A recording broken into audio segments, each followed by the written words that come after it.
Friends, mission impossible series की एक नई मूवी आई हुई है, दी फाइनल रेकनिंग, जो मिशन इम्पॉसिबल सीरीज की 8वीं मूवी है।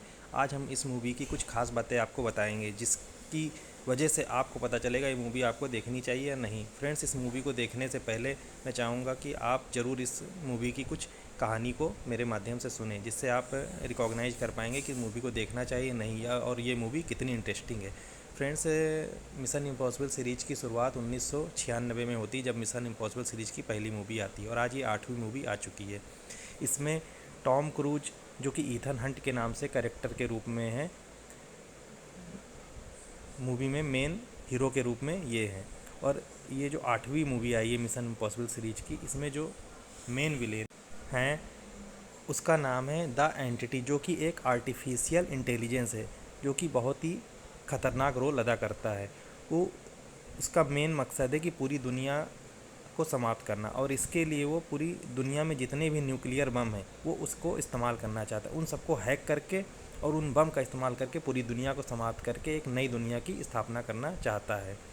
ऐसे में मिशन इम्पॉसिबल सीरीज के जो मेन हीरो हैं ईथन हंट, वो पूरी दुनिया को बचाने के लिए इसको समाप्त करना चाहते हैं। लेकिन इसको समाप्त करना इतना आसान नहीं है, क्योंकि द एंटिटी आर्टिफिशियल इंटेलिजेंस तो है ही है विलेन के रूप में। इसके अलावा कुछ और भी विलेन हैं जो टॉम क्रूज को ऐसा करने से रोकते हैं, जो कि द एंटिटी का सपोर्ट करते हैं।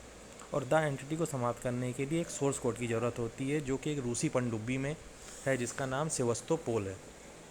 और वो रूसी पनडुब्बी एक बेरिंग सागर में छिपा हुआ है, और कहाँ पे छुपा हुआ ये भी किसी को नहीं पता हुआ है। तो ऐसे में उस रूसी पनडुब्बी के बारे में पता करना, फिर वहाँ से सोर्स कोड को निकालना, क्योंकि उस सोर्स कोड से ही उस द एंटिटी आर्टिफिशियल इंटेलिजेंस को समाप्त किया जा सकता है और दुनिया को बचाया जा सकता है। और ये जो सीन को फिल्माया गया बहुत ही अच्छे तरीके से किया गया, बहुत ही इंटरेस्टिंग लगता है कि समुद्र में जाके उसको निकालना एक बहुत ही टेक्नोलॉजी का इस्तेमाल करते हुए इसको किया गया हुआ है। द ईथन हंट की टीम भी है, जिसमें कुछ लोग ईथन हंट की एक टीम है जो ईथन हंट का पूरा सपोर्ट करते हैं उस सोर्स कोड को हासिल करने में और द एंटिटी को समाप्त करने के लिए। इसमें आपने पहले भी मिशन इम्पॉसिबल की और भी मूवियों में देखा होगा।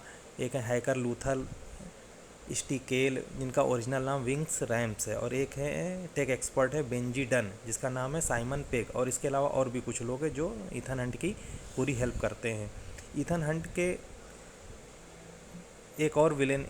को एक और विलेन से सामना करना पड़ता है, जिसका नाम गैब्रियल है। मूवी में कैरेक्टर का नाम गैब्रियल है, ओरिजिनल नाम उनका ईसाई मोरा लेस है, जो कि एंटिटी का सपोर्ट करते हैं। इसके अलावा कुछ और भी शक्तियाँ हैं जो द एंटिटी की शक्ति को हासिल करना चाहती हैं। ऐसे में ईथन हंट को द एंटिटी से और इन सब विलेन से लड़ना पड़ता है।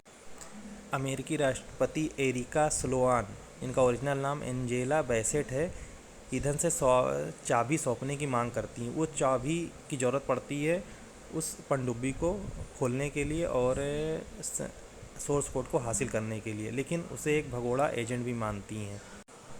फ्रेंड्स, ये मूवी यूके, माल्टा, दक्षिण अफ्रीका, नॉर्वे और बेरिंग सागर जैसे वैश्विक स्थानों पर फैली है, और पूरे वैश्विक नज़ारा आपको इस मूवी में देखने को मिलेगा, और बहुत ही इंटरेस्टिंग तरीके से इस मूवी को फिल्माया गया।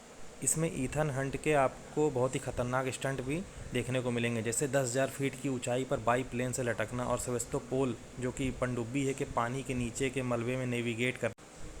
कहानी में ईथन के अतीत के फ्लैशबैक और उनकी प्रेरणाओं, और मैरी जो उनकी वाइफ रहती हैं, से उनके रहस्यमय संबंध को दिखाते हैं, जिससे फिल्म में भावनात्मक गहराई भी आती है। इसमें ईथन के सामने एक बहुत बड़ा चैलेंज रहता है कि अगर ईथन असफल हुआ और एंटिटी सफल हो गया तो वो परमाणु बम का इस्तेमाल करके पूरी दुनिया को समाप्त कर देगा।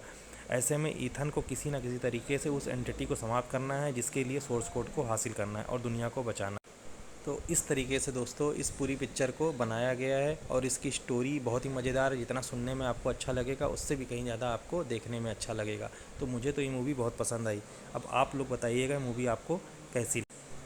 मिशन इम्पॉसिबल की इस मूवी के बारे में ये भी सुनने में आ रहा है कुछ न्यूज के माध्यम से कि शायद ये मिशन इम्पॉसिबल सीरीज़ की आखिरी मूवी हो, लेकिन अभी इसके लिए कोई भी ऑथेंटिक न्यूज नहीं आई है। अब हो सकता है ये आखिरी हो सकता है आखिरी ना भी हो।